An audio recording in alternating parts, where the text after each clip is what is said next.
Ancient Egypt, a civilization of unfathomable mystery, and synonymous with grandeur. However, beyond these pyramids and hieroglyphs, there are lesser-known but equally fascinating aspects, especially the matrimonial relations of the pharaohs. Let's together decipher some surprising facts. Polygamy in ancient Egypt. This mysterious land on the banks of the Nile witnessed the rise and fall of numerous pharaonic dynasties.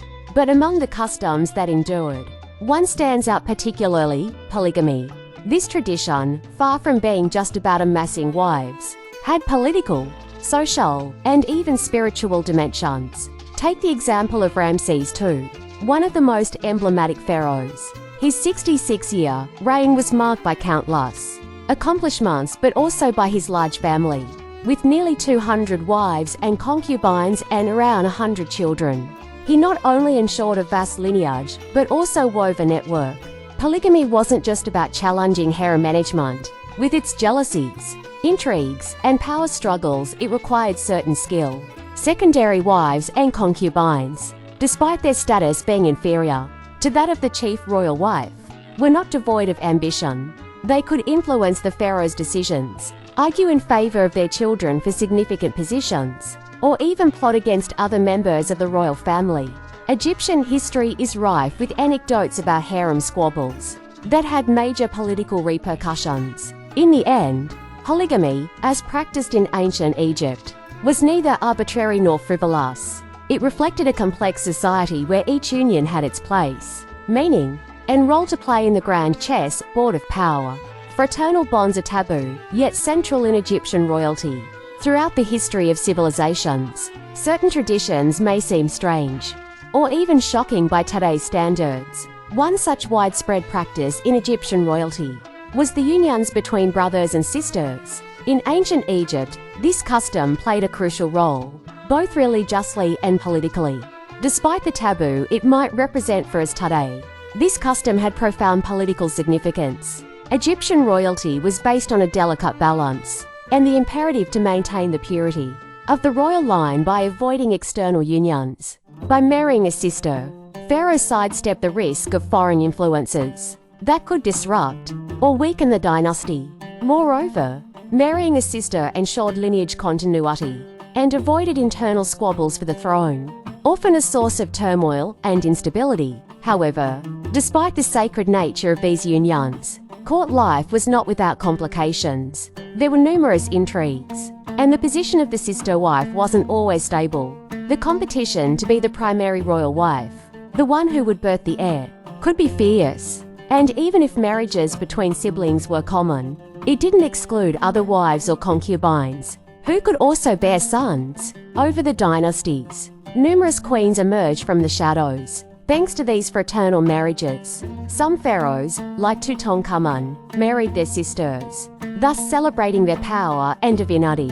It's also vital to note that, even if we might consider this as incest, it's not clearly established that these unions consistently led to consanguinity problems. Some pharaohs exhibit hereditary diseases or deformities, but these remain isolated cases. Historians and researchers still debate the genetic consequences of these unions. In conclusion, fraternal bonds in Egyptian royalty were deeply ingrained practice, and even if it surprises us today, this custom reflects the complexity and richness of this ancient civilization.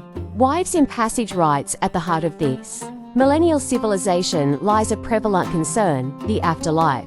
For the Egyptians, death was not an end, but the beginning of a new existence, a transition to another world, a journey to the hereafter. The passing of an individual, even more so of a pharaoh, triggered a series of complex rituals to ensure a peaceful transition to the afterlife. The heart, considered the seat of the soul and intelligence, was left intact, while other organs were removed, treated, and placed in canopic jars. This process guaranteed not only physical preservation, but also spiritual, ensuring continuity between life and death. A striking aspect of the pharaoh's deaths was the fate reserved for their close ones, especially their wives. Pharaoh's wives, particularly those without children, were sacrificed to accompany the sovereign in the hereafter. This rather strange practice for us reflects the belief in the continuity of royal life after death, diplomatic alliances, the strategy of royal marriages, at the heart of palace intrigues and power struggles. An overlooked yet potent weapon emerges: diplomatic marriage. In Pharaonic Egypt, geopolitics went far beyond the boundaries of battles and military conquests. Matrimonial alliances became a preferred instrument to establish influence, forge solid ties with neighboring kingdoms, and guarantee peace. It was common for pharaohs to marry foreign princesses, thereby sealing implicit agreements and consolidating their stature on the international stage. Egypt wasn't an isolated entity, it maintained relations, sometimes friendly, sometimes confrontational, with the great empires and city-states surrounding it: the Hittites, Babylonians, and Mitanni, to name just a few. Each relationship with these realms required refined diplomacy. And what better way to strengthen ties than through marriage? By offering one of their princesses in marriage. These foreign kingdoms also extended a promise of non-aggression, flourishing trade exchanges, and mutual cooperation. In sum, ancient Egypt, far beyond the stereotypes, offers an unexpected complexity and richness concerning the conjugal life of its leaders. Each custom, each ritual, had its meaning, weaving the fabric of a civilization that still fascinates and challenges us today. Thank you for watching the video. Don't forget to subscribe.